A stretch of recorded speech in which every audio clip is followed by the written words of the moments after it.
I know I have a lot of people on this channel who are here for the DIYs. I'm so sorry, the channel is gonna take another turn. So if you're expecting DIYs, the crocheting, the sewing and etc., I'll leave my other channel down below. My Congolese people moving to diaspora, I know majority of us in America, either in Australia, we're not moving to these countries as proper migrant through the migrant chain. So we're basically just moving as refugees on humanitarian visas and stuff like that. This is what you need to know. Life is expensive. Yes, there is poverty in these countries. People are struggling.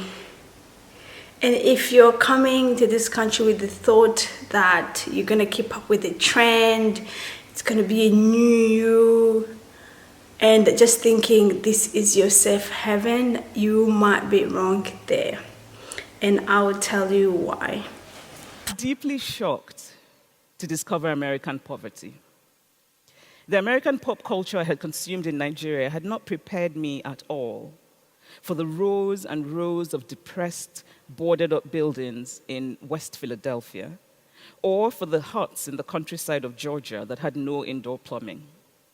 So this is Chimamanda, I hope I'm pronouncing the name right. She's a Nigerian writer based in Nigeria, I believe, or she divided half of her time in Nigeria and the US. This speech, she talks about a lot of things.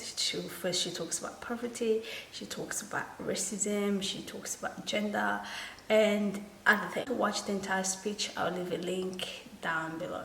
But today, as a Congolese woman living in the diaspora, we're going to talk about poverty in the diaspora. I'm going to start by defining what poverty is. You can just check my description down below and you can get to, I'll leave a little note on what that is. But let me tell you, as much as people are struggling in Africa, here in the diaspora, people are struggling. Whether you're in Europe, whether you're in Australia, like where I'm currently residing at the moment, or you are in the US, people are struggling.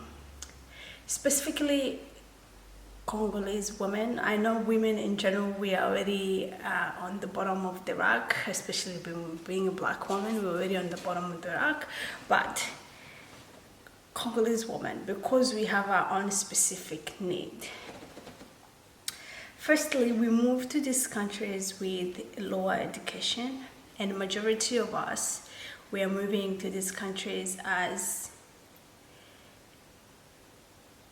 refugees. So we are coming on protection, humanitarian visas. It might have different names in different places, but that's what we are coming to these countries with. So we're already on the bottom of the rock.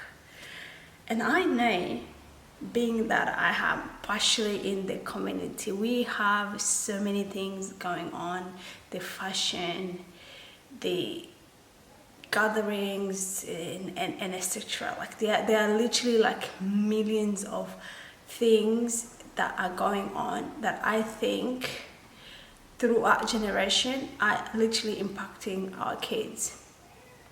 First of all, we can start by talking about the fashion. Like you see a young woman, she's 25, she's currently unemployed or on the benefits of some form, or government benefits of some form, but she's wearing a $300 super waxy or super waxy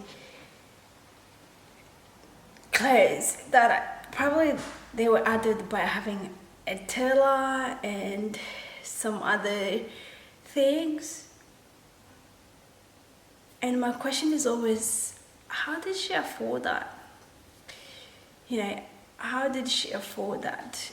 Did she buy enough food for the kids that month? And I know food might not be like what would define poverty as.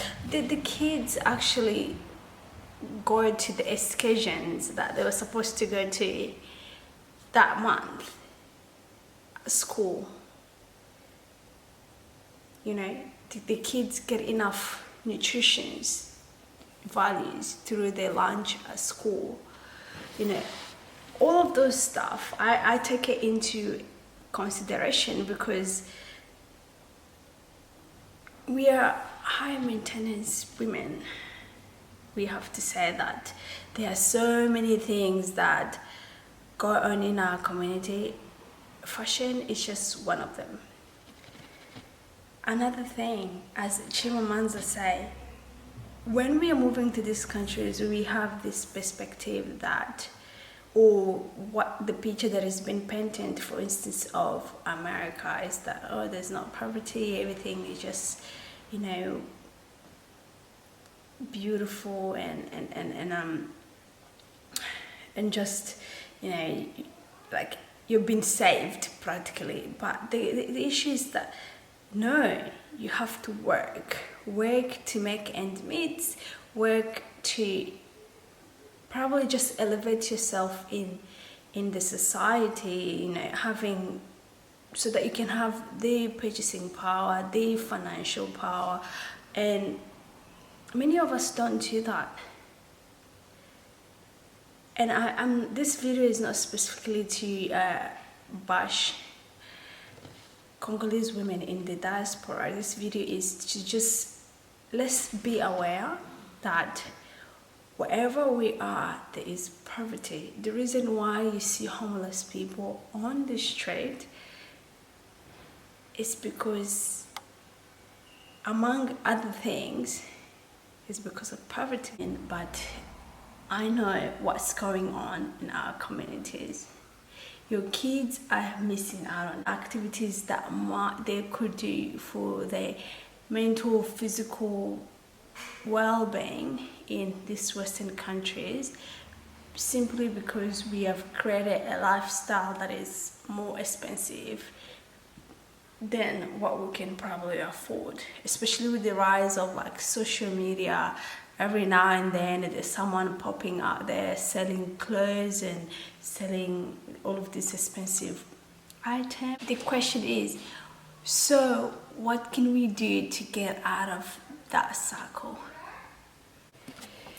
Thank you so much for stepping by here. This is our journey, your journey and my journey. So I'll see you in my next video.